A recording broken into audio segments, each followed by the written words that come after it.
₹3,000 interest ಬರ್ತಾ ಇದೆ, 3,310 rupees. Thank god ಈ ಸತಿ ಏನೂ ಪ್ರಾಬ್ಲಮ್ ಆಗದೆ ಇರಂಗೆ ನೋಡ್ಕೊಳಪ್ಪ. ಇವತ್ತಾಗಲ್ಲ ಗೈಸ್. ರಿಜಿಸ್ಟರ್ಡ್ ಮೊಬೈಲ್ ನಂಬರಿಗೆ ಹೋಗುತ್ತೆ ಅಂತ ಬಂತು. ರಿಜಿಸ್ಟರ್ಡ್ ಮೊಬೈಲ್ ನಂಬರ್ ಡೆಡ್ ಆಗಿದೆ ಈಗ. ಸರ್ ಮ್ಯಾಟ್ರ್ ಆಗಿದೆ ಸರ್, ಏನು ಮಾಡೋಕ್ಕಾಗಲ್ಲ ಗೈಸ್. ನಾನೀಗ ಹೇಳೋದು ಅಬ್ಸಲ್ಯೂಟ್ ಏರ್ಶೂಟ್ ಅನ್ಸ್ಬೋದು, but this is an real fact. Like ಏನಾಯಿತು ಅಂತ ಹೇಳಿದ್ರೆ, ನಾಳೆ ದೇವಿರಮ್ಮ ಟೆಂಪಲಿಗೆ ಹೋಗೋಣ ಬಾ ಅಂತ ನಮ್ಮ ಮನೇಲಿ ಕರೆದ್ರು. ಆ್ಯಂಡ್ ನಾಳೆ ಸಮಥಿಂಗ್ ಗೌರ್ಮೆಂಟ್ ಹಾಲಿಡೇ ಇದೆಯಲ್ಲ, ಹಾಗಾಗಿ ಕರೆದ್ರು ಮನೇಲಿ ಬಾ ಹೋಗೋಣ ಅಂತ. ನಾನು ಒಂದೇ ಮಾತಾಡಿದ್ದು, ಇಲ್ಲ ನನಗೆ ಬರೋಕ್ಕಾಗಲ್ಲ, ನನಗೆ ಕೆಲಸ ಇದೆ. ಬಿಕಾಸ್ ನನಗೆ ಲಾಟ್ ಆಫ್ ಎಡಿಟಿಂಗ್ ಕೆಲಸ ಇರುತ್ತೆ, ಕ್ಲೈಂಟ್ಸ್ ವರ್ಕ್ ಇರುತ್ತೆ, ನಾನು ಬರೋಲ್ಲ ಅಂದೆ. ಇದೇನು ಎಲ್ಲಿ ಕರೆದ್ರೂ ಬರೋಲ್ಲ ಅಂತೀಯಲ್ಲ ಅಂತ ಒಂದು ಮಾತು ಹೇಳಿದ್ರು. ಅದಕ್ಕೆ ನಾನು ಒಂದೇ ಪದ ಹೇಳಿದ್ದು, ನೀವು ಕೆಲ್ಸಕ್ಕೆ ಹೋಗ್ಬೇಕಾದ್ರೆ ಅವರು ಗೌರ್ಮೆಂಟ್ ಎಂಪ್ಲಾಯ್, ಓಕೆನಾ? ಅಪ್ಪ ಬಂದುಬಿಟ್ಟು ಗೌರ್ಮೆಂಟ್ ಎಂಪ್ಲಾಯ್. ನಾನು ಒಂದೇ ಮಾತಾಡಿದ್ದು, ನೀವು ಕೆಲ್ಸಕ್ಕೆ ಹೋಗ್ಬೇಕಾದ್ರೆ ಯಾರಾದರೂ ರಜಾ ಹಾಕಿ ಸ್ಕೂಲಿಗೆ ಬಾ ಅಂತ ಕರೆದ್ರೆ ಹೋಗ್ತಾಯಿದ್ರಾ? ಇನ್ನೊಂದು ಪ್ರಶ್ನೆ ಕೇಳಿದೆ. What's up guys, hope your is doing great. ಇವತ್ತಾಗಿರುತ್ತೆ ಡೇ 35 ನಮ್ಮ 50 ಡೇಸ್ ಚಾಲೆಂಜ್ನಲ್ಲಿ. ಇವತ್ತು ಫ್ಲಿಪ್ಕಾರ್ಟಿಂದ ಅವತ್ತು ಆರ್ಡರ್ ಮಾಡೋಕ್ಕೆ ಹೋಗ್ಬಿಟ್ಟು ಸಚಿನಂಗೆ ಏನೋ ಆ್ಯಡ್ ಮಾಡೋಕ್ಕೆ ಹೋದ್ವಿ, ಬಟ್ ಅದು ಆರ್ಡರ್ ಆಗಲಿಲ್ಲ. ಆ್ಯಂಡ್ ತಲೆಗೆ ಎಣ್ಣೆ ಹಚ್ಚಿದ್ದೀನಿ ಆಯಿತಾ, ಅದಕ್ಕೆ ಕೂದಲೆಲ್ಲ ಒಂಥರ ಕಾಣ್ತಾ ಇದೆ. ಆ್ಯಂಡ್ ಇವಾಗ ಬುಕ್ ಮಾಡ್ತಾ ಇದ್ದೀವಿ. ಲಿಮಿಟ್ ರಿಟರ್ನ್ ಆಗಿದೆ ನಮಗೆ. Let's go continue. And EMI 2,903 per month. ಯಾವುದೋ ಐಟಮ್ ಔಟ್ ಆಫ್ ಸ್ಟಾಕ್ ಆಗಿದೆ ಅಂತ ನೋಡೋಣ, ಅದು ಯಾವುದು ಅಂತ. ಬ್ಲ್ಯಾಕ್ ಸ್ಕ್ರೀನು ಮತ್ತು ಟ್ರೈಪಾಡು ಮತ್ತು ಹೊಸ್ದಾಗಿ ಆ್ಯಡ್ ಮಾಡೋಣ ತಡೀರಿ. ಬ್ಲ್ಯಾಕ್ ಸ್ಕ್ರೀನ್,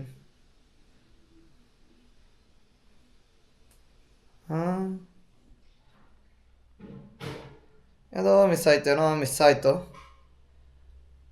ಇರಲಿ, place order. And here we go, continue. Flipkart EMI 2,881 per month. And here we go for 12 months. For 12 months EMIನ ಮಾಡ್ತಾ ಇದ್ದೀವಿ. ಟೋಟಲ್ ನಮಗೆ 3,000 ರುಪೀಸ್ ಇಂಟ್ರೆಸ್ಟ್ ಬರ್ತಾ ಇದೆ, 3,310 ರುಪೀಸ್. ಬಟ್ ಇಟ್ಸ್ ಓಕೆ, ಯಾರು ತಾನೇ ಕೊಡ್ತಾರೆ ನಮಗೆ EMIಲಿ, ಅದು ಕೂಡ 19% ಇಂಟ್ರೆಸ್ಟ್ ಬೀಳ್ತಾ ಇದೆ ನಮಗೆ. 3 ಆಪ್ಷನ್ ಇದೆ ಇಲ್ಲಿ. 5,500 ರುಪೀಸಿಂದ ಅದರಲ್ಲಿ 250 ರುಪೀಸ್ ಡಿಸ್ಕೌಂಟ್ ಬರ್ತಾ ಇದೆ. 3,755 ರುಪೀಸ್ ಒಂದಿದೆ 9 ಮಂತ್ಸಿಗೆ, ಅದು 250 ರುಪೀಸ್ ಡಿಸ್ಕೌಂಟ್ ಬರ್ತಾ ಇದೆ. ಆ್ಯಂಡ್ 2,881 ರುಪೀಸ್ ಇದೆ 12 ಮಂತ್ಸಿಗೆ, ಅದರಲ್ಲಿ ಕೂಡ 250 ರುಪೀಸ್ ಡಿಸ್ಕೌಂಟ್ ಬರ್ತಾ ಇದೆ. Yes, we are going it 2,811 rupees and 881 rupees, sorry. ಇದನ್ನು ನಾವು ಕಂಪ್ಲೀಟ್ 12 ಮಂತ್ಸ್ ಇಡಲ್ಲ. As and when the income arise ಇಲ್ಲಿ ಪೇ ಮಾಡಿಬಿಡ್ತೀವಿ. ಆದಷ್ಟು ಬೇಗ ಲೋನ್ ಕ್ಲೋಸ್ ಮಾಡೋಕ್ಕೆ ಟ್ರೈ ಮಾಡ್ತೀವಿ. Select plan and continue. KYC verification ಆಗ್ತಾಯಿದೆ. ಫೈನಲಿ ಯಾವತ್ತು ಎಷ್ಟೊತ್ತು 4 ದಿನ ಆಯ್ತಲ್ಲ ಇದನ್ನಾಗಿ ನಾವು. ಆಫ್ಟರ್ 4 ಡೇಸ್ ಬಂದಿದ್ದು ನಮಗೆ. ಹಾಂ ಹೇಳೋ.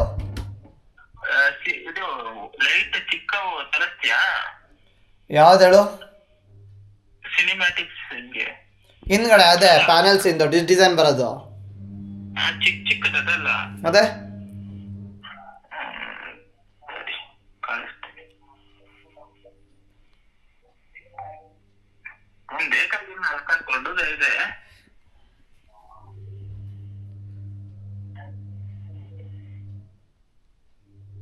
ಮತ್ತೆ ಕ್ಯಾನ್ಸಲ್ ಹೊಡಿಸ್ತೀಯ ಕಣ ನೀನು ನನಗೆ. ಇಲ್ಲ ತಡಿ, ಆ ಫೈನಲ್ ಸ್ಟೆಪ್ಪಿಗೆ ಹೋಗಿಲ್ಲ. ಯಾವ್ದು ನೋಡೋಣ ತಡಿ, ಇವನೇನೋ ಮತ್ತೆ ಹೊಸ್ದಾಗಬೇಕಂತೆ ನೋಡೋಣ. ಮಧ್ಯದಲ್ಲಿ ಒಂದು ಸೀನ್ ಆಗೋಗಿತ್ತು. ಏನಂದರೆ ನಮಗೆ ಬೇಕಾಗಿದ್ದಿದೆ ಸಾಫ್ಟ್ ಬಾಕ್ಸ್ ಲೈಟು, ಬಟ್ ಇದರಲ್ಲಿ ಔಟ್ ಆಫ್ ಸ್ಟಾಕ್ ಆಗೋಯ್ತು ಸಡನ್ನಾಗಿ. ಆಮೇಲೆ ಮತ್ತೆ ಈಗ ಸ್ಟಾಕ್ ಆಯಿತು. ಮಾಡಿದ್ದು ಒಳ್ಳೇದಾಯಿತು. ಆ್ಯಕ್ಷನ್ ಕ್ಯಾಮ್ರಾಗೆ ನಾವು ಟೆಂಪರ್ ಗ್ಲಾಸ್ ಹಾಕ್ಸಿರಲಿಲ್ಲ, ಈಗ ಟೆಂಪರ್ ಗ್ಲಾಸ್ ತರಿಸಿದ್ದೀವಿ. 2 ಆ್ಯಕ್ಷನ್ ಕ್ಯಾಮ್ರಾಗೂ ಆಡ್ ಮಾಡಿದ್ದೀನಿ. ಸೆಲೆಕ್ಟ್ ಪ್ಲ್ಯಾನ್ ಆ್ಯಂಡ್ ಕಂಟಿನ್ಯೂ ಕೊಡ್ತಾ ಇದ್ದೀನಿ. Let's go. ಥ್ಯಾಂಕ್ ಗಾಡ್ ಈ ಸತಿ ಏನೂ ಪ್ರಾಬ್ಲಮ್ ಆಗದೆ ಇರಂಗೆ ನೋಡ್ಕೊಳಪ್ಪ.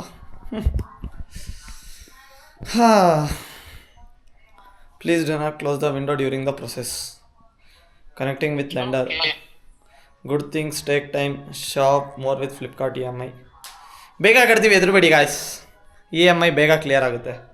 Me and Yashas have that much amount of confidence. And everything starts with trust and confidence. Yes. Agree to EMI policy to complete the purchase. Your Flipkart EMI is ready. It's processing. Frustration level ಪೀಕಿಗೆ ತೊಗೊಂಡೋಗ್ತಾ ಇದೆ. ಬಂತು, agree and ಸೈನಿಗೆ ಬಂತು. Yes, we are agree and sign. ಒಂದ್ಸತಿ ಈಸ್ಟ್ agree and sign ಕೊಟ್ಟಾದ್ಮೇಲೆ cancel ಮಾಡಿದೆ ಈ ಸಚಿನಗೋಸ್ಕರ. ದೆನ್ ಆಲ್ ವೆಂಟ್ ಆಗೋಯ್ತು ಎಲ್ಲ. OTP ಒ ಟಿ ಪಿ ಬರ್ತೀವಿ. ಓ ಟಿ ಪಿ ಬಂತು. ಓ ಮಚ್ಚ, ಅದನ್ನ ಬಿಟ್ಟೆ ಏನಾರ ಮಾಡಿದೆ ಹೆಂಗೆ ಕತೆ? ಲಾ ಮತ್ತೋಯ್ತು ಮಚ್ಚ, ಇವತ್ತಾಗಲ್ಲ ಗೈಸ್. ರಿಜಿಸ್ಟರ್ಡ್ ಮೊಬೈಲ್ ನಂಬರಿಗೆ ಹೋಗುತ್ತೆ ಅಂತ ಬಂತು. ರಿಜಿಸ್ಟರ್ಡ್ ಮೊಬೈಲ್ ನಂಬರ್ ಡೆಡ್ ಆಗಿದೆ ಈಗ. ಮತ್ತೆ 1-3 ದಿವಸ ಕಾಯ್ಬೇಕೀಗ. ಡಮಾರ್. ಈಗ ಆರ್ಡರ್ ಮಾಡೋಕ್ಕಾಗಲಿಲ್ವಲ್ಲ, ಅದಕ್ಕೆ ಒ ಟಿ ಪಿಗೆ ಆ ಸಿಮ್ ರೆಡಿ ಮಾಡಿಸ್ಬೇಕು. ಆ ಸಿಮ್ ತೊಗೊಳಕ್ಕೆ ಹೋಗ್ತಾ ಇದ್ದೀವಿ. ಆ ಸಿಮ್ ನಮ್ಮ ಹತ್ರ ಆಲ್ರೆಡಿ ಇದೆ, ಬಟ್ ಅದು 90 ಡೇಸ್ ಆಗಿಲ್ಲ. ಅರೌಂಡ್ ಒಂದು 30-40 ಡೇಸಿಂದ ಯೂಸ್ ಮಾಡಿಲ್ಲ. ಆ ಸಿಮ್ನ ಯೂಸ್ ಮಾಡ್ದಲ್ಲೇ ಇಟ್ಟಿದ್ದೆ. ಫೋನಿಂದ ಆಚೆ ತೆಗೆದಿಟ್ಟಿದ್ದೆ, ಅದು ಪ್ರಾಬ್ಲಮ್ ಆಗಿರೋದು. ಹಾಗಾಗಿ ಡಿಆಕ್ಟಿವೇಟ್ ಆಗಿಬಿಟ್ಟಿದೆ. ಅದಕ್ಕೆ ಈ ಸತಿ ಹೋಗ್ಬಿಟ್ಟು ಸಿಮ್ ಆಚೆ ತೆಗಿಯೋಂಗೆ ಮಾಡಿಸ್ಕೊಳ್ಳೋದೇ ಇಲ್ಲ, ಈ ಸಿಮ್ ಮಾಡಿಸ್ಬಿಡ್ತೀನಿ. ಈ ಸಿಮ್ ಆದರೆ ಶಿಸ್ತಾಗಿ ಫೋನೊಳಗಿರುತ್ತೆ, ಅದನ್ನು ತೆಗಿಯೋಕ್ಕೆ ಹೋಗಲ್ಲ, ಮುಟ್ಟೋಕ್ಕೆ ಹೋಗಲ್ಲ, ಆರಾಮಾಗಿ ಮೇಂಟೈನ್ ಮಾಡ್ಬೋದು. ಫಸ್ಟ್ ಈಗ ಈ ಸಿಮ್ 2 ಆ್ಯಕ್ಟಿವೇಟ್ ಆಗುತ್ತಾ ಮೊಬೈಲಲ್ಲಿ ಚೆಕ್ ಮಾಡಬೇಕು. ಇಫ್ ಇನ್ ಕೇಸ್ ಆಗಲಿಲ್ಲ ಅಂತ ಹೇಳಿದ್ರೆ ಒಂದು ಈ ಸಿಮ್ಮು, ಒಂದು ಫಿಸಿಕಲ್ ಸಿಮ್ ಮಾತ್ರ ಆ್ಯಕ್ಟಿವೇಟ್ ಆಗೋದು ಅಂದರೆ ಮತ್ತೆ ಫಾಲ್ಸ್ ಆಗುತ್ತೆ. ಆಮೇಲೆ ಮತ್ತೆ ಅದನ್ನು ತೊಗೊಂಡೋಗಿ ಫಿಸಿಕಲ್ ಸಿಮ್ ಮಾಡಿಸ್ಕೊಬರ್ಬೇಕು. ಅದಕ್ಕೆ ಫಸ್ಟು ಆನ್ಲೈನಲ್ಲಿ ಚೆಕ್ ಮಾಡ್ತೀನಿ. Google is the God knows everything. ಒಂದು ಸತಿ ಗೂಗಲ್ ಮಾಡಿ 2 ಈ ಸಿಮ್ ಐಫೋನಲ್ಲಿ ಸೆಟ್ ಆಗುತ್ತೆ, 2 ಈ ಸಿಮ್ ಮಾಡ್ಕೋಬೋದಾ, 2 ಅಟ್ ಎ ಟೈಮ್ ಆ್ಯಕ್ಟಿವೇಟ್ ಮಾಡ್ಬೋದಾ ಅಂತ ಚೆಕ್ ಮಾಡ್ತೀನಿ. If that goes good and ಈ ಸಿಮ್ ಆಗುತ್ತೆ ಅಂತ ಆದರೆ ನಾವು ಈ ಸಿಮ್ನ ಮಾಡಿಸ್ಕೊತೀವಿ ಈಗ. ಇಲ್ಲ ಅಂತ ಹೇಳಿದ್ರೆ ಫಿಸಿಕಲ್ ಸಿಮ್ ತಗೊಬರ್ತೀನಿ ಈಗ. ಇನ್ನೇನಂತ ಹೇಳಿದ್ರೆ ಜಿಯೋ ಆಫೀಸಿಗೆ ಹೋದರೆ ಏನೂ ಹೆಲ್ಪ್ ಆಗಲಿಲ್ಲ. ಕೆರಿಗೆ ಕಾಲ್ ಮಾಡಿದ್ದೀನಿ. ಯಶಸ್ಸು ಆರಾಮಾಗಿ ಲಾಟಿ ಚಾಕೋಪೈ ತಿಂತೇನೆ. ಹಲೋ ಹಲೋ ಹೇಳಿ ಸರ್. ಸರ್ ಮ್ಯಾಟ್ರ್ ಆಗಿದೆ ಸರ್, ಏನು ಮಾಡೋಕ್ಕಾಗಲ್ಲ. ಆ್ಯಕ್ಚುಲಿ ಕಸ್ಟಮರ್ ಕೇರಿಗೆ ಫೋನ್ ಮಾಡಿದಾಗ ಒಂದು ಆ್ಯಕ್ಟಿವೇಶನ್ ಕೋಡ್ ಕೊಟ್ಟರು ಆ್ಯಂಡ್ ಸಬ್ಮಿಟ್ ಮಾಡಿದ್ರು. ಬ್ರೋ ಆ್ಯಕ್ಟಿವೇಶನ್ ಕೋಡ್ ಕೊಟ್ಟರು, ಸೊ ಜಿಯೋ ಆಫೀಸಿಗೆ ಹೋಗ್ಬಿಟ್ಟು ಮಾಡ್ಕೊಳ್ಳಿ ಅಂತ ಹೇಳಿದ್ರು. ನನ್ನ ಹೆಸ್ರೆ. ಫೈನಲಿ ನಮ್ಮ ಸಿಮ್ ನಮಗೆ ಸಿಗ್ತಾ ಇದೆ. ಇವಾಗ ಆರ್ಡರ್ ಪ್ಲೇಸ್ ಮಾಡ್ಕೋಬೋದು ನಾವು. ಗೈಸ್ ನಾನೀಗ ಹೇಳೋದು ಅಬ್ಸಲ್ಯೂಟ್ ಏರ್ಶೂಟ್ ಅನ್ಸ್ಬೋದು, but this is an real fact. Like ಏನಾಯಿತು ಅಂತ ಹೇಳಿದ್ರೆ, ನಾಳೆ ದೇವಿರಮ್ಮ ಟೆಂಪಲಿಗೆ ಹೋಗೋಣ ಬಾ ಅಂತ ನಮ್ಮ ಮನೇಲಿ ಕರೆದ್ರು. ಆ್ಯಂಡ್ ನಾಳೆ ಸಮಥಿಂಗ್ ಗೌರ್ಮೆಂಟ್ ಹಾಲಿಡೇ ಇದೆಯಲ್ಲ, ಹಾಗಾಗಿ ಕರೆದ್ರು ಮನೇಲಿ ಬಾ ಹೋಗೋಣ ಅಂತ. ನಾನು ಒಂದೇ ಮಾತಾಡಿದ್ದು, ಇಲ್ಲ ನನಗೆ ಬರೋಕ್ಕಾಗಲ್ಲ, ನನಗೆ ಕೆಲಸ ಇದೆ. ಬಿಕಾಸ್ ನನಗೆ ಲಾಟ್ ಆಫ್ ಎಡಿಟಿಂಗ್ ಕೆಲಸ ಇರುತ್ತೆ, ಕ್ಲೈಂಟ್ಸ್ ವರ್ಕ್ ಇರುತ್ತೆ, ನಾನು ಬರಲ್ಲ ಅಂದೆ. ಇದೇನು ಎಲ್ಲಿ ಕರೆದ್ರೂ ಬರಲ್ಲ ಅಂತೀಯಲ್ಲ ಒಂದು ಮಾತು ಹೇಳಿದ್ರು. ಅದಕ್ಕೆ ನಾನು ಒಂದೇ ಪದ ಹೇಳಿದ್ದು, ನೀವು ಕೆಲ್ಸಕ್ಕೆ ಹೋಗ್ಬೇಕಾದ್ರೆ ಅವರು ಗೌರ್ಮೆಂಟ್ ಎಂಪ್ಲಾಯ್, ಓಕೆನಾ, ಅಪ್ಪ ಬಂದುಬಿಟ್ಟು ಗೌರ್ಮೆಂಟ್ ಎಂಪ್ಲಾಯ್. ನಾನು ಒಂದೇ ಮಾತಾಡಿದ್ದು, ನೀವು ಕೆಲ್ಸಕ್ಕೆ ಹೋಗ್ಬೇಕಾದ್ರೆ ಯಾರಾದರೂ ರಜಾ ಹಾಕಿ ಸ್ಕೂಲಿಗೆ ಬಾ ಅಂತ ಕರೆದ್ರೆ ಹೋಗ್ತಾಯಿದ್ರಾ? ಇನ್ನೊಂದು ಪ್ರಶ್ನೆ ಕೇಳಿದೆ, ನೀವು ಮನಿ ಮಾಡಿಬಿಟ್ಟು ಸೆಟಲ್ ಆಗಿದ್ದೀರಾ, ನಾನು ಇನ್ನೂ ಮನಿ ಮಾಡಬೇಕು. ಈಗಲೇ ರಜಾ ಅದು ಇದು ಲೀವ್ಸು ರೀಸನ್ ಇಟ್ಕೊಂಡ್ಬಿಟ್ಟು ಆಟಾಡೋಕ್ಕೆ ಸ್ಟಾರ್ಟ್ ಮಾಡಿದ್ರೆ ದೆನ್ ಮೆನ್ ಈಗಲೇ ಆಟಾಡೋಕ್ಕೆ ಸ್ಟಾರ್ಟ್ ಮಾಡಿದ್ರೆ ಇನ್ ಫ್ಯೂಚರಲ್ಲಿ ಹಿಂಗೆ. ಅದಕ್ಕೆ ಒಂದೇ ಮಾತು ಹೇಳಿದ್ದೆ ನಾನು, ನೀವು ದುಡ್ಡು ಮಾಡಿ ಇಟ್ಟಿದ್ದೀರಾ, ನಾನು ದುಡ್ಡು ಮಾಡಬೇಕು. ನೀವು ಸ್ಟಾರ್ಟಿಂಗ್ ಕೆಲ್ಸಕ್ಕೆ ಹೋಗ್ಬೇಕಾದ್ರೆ ಯಾರಾದರೂ ಫೋನ್ ಮಾಡಿ ಕರೆದ್ರೆ ಅಥವಾ ಎಲ್ಲಾದರೂ ಹೋಗೋಣ ಬನ್ನಿ ಅಂತ ಕರೆದ್ರೆ ರಜಾ ಹಾಕಿ ಹೋಗ್ತಿದ್ರಾ? ಇಲ್ಲ ಅಲ್ವಾ? ಅದನ್ನೇ ನಾನು ಮಾಡ್ತಾ ಇರೋದು ಅಂತ ಹೇಳಿದೆ. ಸುಮ್ಮನಾದರು ಅಷ್ಟೇ ಗೈಸ್. ಲೈಕ್ ನೀವು ಅರ್ಥ ಮಾಡಿಸ್ಬೇಕು ನಿಮ್ಮ ಪೇರೆಂಟ್ಸಿಗೆ ಯಾವ ಥರ ಕಂಡೀಷನ್ ಇದೆ, ನೀವು ಯಾವ ಥರ ಗ್ರೋ ಅಪ್ ಆಗಿದ್ದೀರಾ, ನಾವು ಯಾವ ಥರ ಗ್ರೋ ಅಪ್ ಆಗ್ತಾಯಿದ್ದೀವಿ. ಎಷ್ಟು ದಿನ ನಾವು ಅವ್ರ ಮೇಲೆ ಡಿಪೆಂಡ್ ಆಗೋಕ್ಕಾಗುತ್ತೆ, ಅವ್ರು ನಮ್ಮ ಮೇಲೆ ಡಿಪೆಂಡ್ ಆಗೋಗುತ್ತೆ. ಒಂದು ಏಜ್ ಬರುತ್ತೆ ಅಲ್ವಾ, ಅವ್ರ ಮೇಲೆ ಡಿಪೆಂಡ್ ಆಗೋಕ್ಕಾಗಲ್ಲ ನಾವೆಲ್ಲದಕ್ಕೂ. ಆ್ಯಂಡ್ ನಾನು ಬಿಡಿ ಲೈಕ್ 1.5 ಇಯರ್ಸಿಂದ ಅಂತೂ ನಾನು when I was in engineering itself ನಾನು ಡಿಪೆಂಡ್ ಆಗೋದು ಬಿಟ್ಬಿಟ್ಟಿದ್ದೀನಿ. ನನ್ನ ಖರ್ಚು ನಾನೇನಿದೆ ನಾನು ನಿಜ ಹೇಳ್ತೀನಿ, monthly 30,000 to 50,000 on my own spend ಮಾಡ್ತೀನಿ ನಾನು. To be frank, I don't take single rupee from my home. ಅಲ್ಲಿ ಇಲ್ಲಿ ಏನೋ ಮಾಡಿ ನಾನೇನೋ ಮಾಡ್ಕೊತೀನಿ. 30,000-50,000 just on myself, nothing more. ತಿನ್ನೋದಾಗಲಿ ತಿರುಗಾಡೋದಾಗಲಿ ಆಚೆ ಹೋಗೋದಾಗಲಿ 30,000 to 50,000 ನಾನು ಸ್ಪೆಂಡ್ ಮಾಡ್ತೀನಿ ನನ್ನ ಮೇಲೆ. ಆ್ಯಂಡ್ ನೀವು ಹೇಳ್ಬೋದು ಸೇವ್ ಮಾಡು ಗುರು, ಅದೇನು ಖರ್ಚು ಮಾಡ್ತೀಯ ಅಷ್ಟು ಅಂತ. ಬ್ರೋ ಯಾರಿಗೋಸ್ಕರ ದುಡ್ಡು ಮಾಡ್ತಿದ್ಯಾ? ನಿಂಗೋಸ್ಕರ, ನಿಮ್ಮ ಅಪ್ಪ ಅಮ್ಮಂಗೋಸ್ಕರ. ನಾನು ಸೇವಿಂಗ್ಸ್ ಎಷ್ಟು ಮಾಡಬೇಕು ನಾನು ಅಷ್ಟು ಮಾಡ್ತಾಯಿದ್ದೀನಿ. ಆ್ಯಂಡ್ ನನಗೆ ಎಷ್ಟು ಸ್ಪೆಂಡ್ ಮಾಡ್ಕೋಬೇಕು ನಾನು ಮಾಡ್ಕೊತಾ ಇದ್ದೀನಿ. ನೀವು ಅಷ್ಟೇ, ನಿಮಗೆ ಎಷ್ಟು ಬೇಕು ನೀವು ಮಾಡ್ಕೋಬೇಕು. ಆ್ಯಂಡ್ ಪೇರೆಂಟ್ಸಿಗೆ ಖುಷಿ ಮಾಡೋಕ್ಕೆ ಎಷ್ಟು ಮಾಡಬೇಕು ಅಷ್ಟು ಮಾಡಬೇಕು. ಆ್ಯಂಡ್ ಮೈನ್ ಥಿಂಗ್, ನಿಮ್ಮ ಸೇವಿಂಗ್ಸ್ ಅಂತ ಒಂದು ಪಾರ್ಟ್ ಇರುತ್ತೆ. ಆ ಸೇವಿಂಗ್ಸ್ ಪಾರ್ಟ್ ನೀವು ಯಾವತ್ತೂ ಮಿಸ್ ಮಾಡಬಾರ್ದು. ಯಾವತ್ತು ಹೆಂಗೆ ಯೂಸ್ ಆಗುತ್ತೆ ಅಂತ ಹೇಳಕ್ಕೆ ಬರೋಲ್ಲ. ಆ್ಯಂಡ್ ನಮ್ಮ ಏಜೆನ್ಸಿಗೂ ಸಹ ಅಷ್ಟೇ. ನನ್ನ ಹತ್ರ ಟು ಬಿ ಫ್ರ್ಯಾಂಕ್ ನನ್ನ ಹತ್ರ 2 lakhs ರೆಡಿ ಇದೆ. ಈಗ ನನಗೆ ಬೇಕು ಅಂತ ಹೇಳಿದ್ರೆ ಹೋಗಿ ಕ್ಯಾಮ್ರಾ ಎಲ್ಲ ಎತ್ಕೊಂಬರ್ಬೋದು. But still I am making EMIs just because ಒಂದು ರೆಸ್ಪಾನ್ಸಿಬಿಲಿಟಿ ಬರುತ್ತೆ. And I have backup plan.